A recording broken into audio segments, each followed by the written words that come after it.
Bacaan Harian Katolik 28 Juni 2025. Peringatan wajib hati tak bernoda Santa Perawan Maria. Marilah berdoa dalam nama Bapa dan Putra dan Roh Kudus. Amin. Allah yang berbelas kasih, sabdamu adalah terang dan pelita hidup kami. Utuslah Roh Kudusmu untuk membuka telinga, hati dan budi kami untuk mendengarkan dan memahami sabdamu. Doronglah kehendak dan tekad kami untuk mengamalkan sabdamu dalam hidup dan perutusan kami sehari-hari. Amin. Pembacaan dari kitab Yesaya.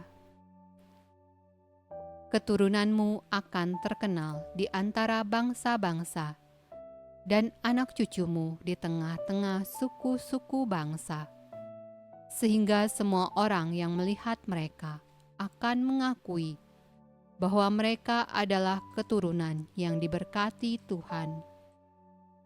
Aku bersukaria di dalam Tuhan, jiwaku bersorak-sorai di dalam Allahku, sebab Ia mengenakan pakaian keselamatan kepadaku dan menyelubungi aku dengan jubah kebenaran, seperti pengantin laki-laki yang mengenakan perhiasan kepala, dan seperti pengantin perempuan yang memakai perhiasannya.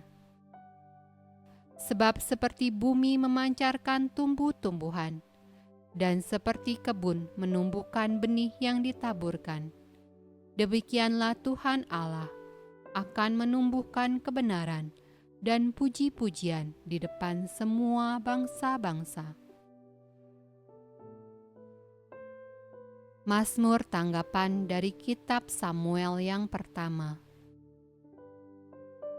Busur pada pahlawan telah patah, tetapi orang-orang yang terhuyung-huyung, pinggangnya berikatkan kekuatan. Siapa yang kenyang dahulu, sekarang menyewakan dirinya karena makanan. Tetapi orang yang lapar dahulu, sekarang boleh beristirahat. Bahkan orang yang mandul melahirkan 7 anak, tetapi orang yang banyak anaknya menjadi layu. Tuhan mematikan dan menghidupkan. Ia menurunkan ke dalam dunia orang mati dan mengangkat dari sana. Tuhan membuat miskin dan membuat kaya. Ia merendahkan dan meninggikan juga.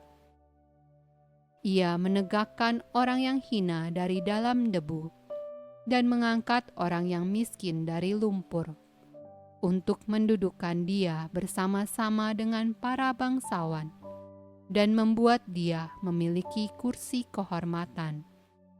Sebab Tuhan mempunyai alas bumi, dan di atasnya Ia menaruh daratan.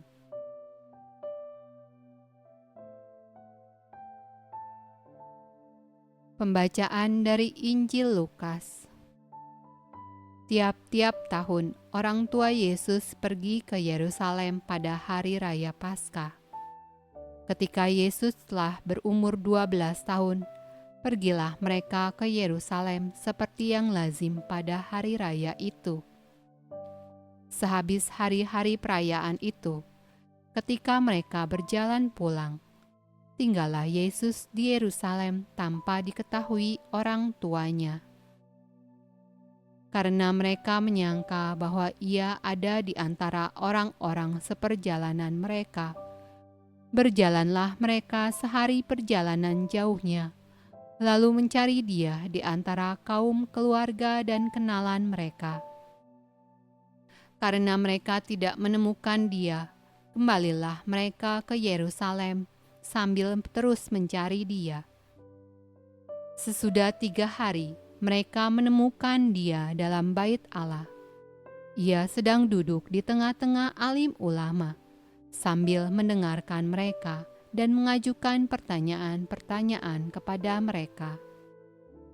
Dan semua orang yang mendengar Dia sangat heran akan kecerdasannya dan segala jawab yang diberikannya. Dan ketika orang tuanya melihat Dia, tercenganglah mereka Lalu kata ibunya kepadanya, "Nak, mengapakah engkau berbuat demikian terhadap kami? Bapamu dan aku dengan cemas mencari engkau." Jawabnya kepada mereka, "Mengapa kamu mencari aku? Tidakkah kamu tahu bahwa aku harus berada di dalam rumah Bapakku?" Tetapi mereka tidak mengerti apa yang dikatakannya kepada mereka. Lalu ia pulang bersama-sama mereka ke Nazaret, dan ia tetap hidup dalam asuhan mereka. Dan ibunya menyimpan semua perkara itu di dalam hatinya. Demikianlah sabda Allah. Terpujilah Kristus. Dalam nama Bapa dan Putra dan Roh Kudus. Amin.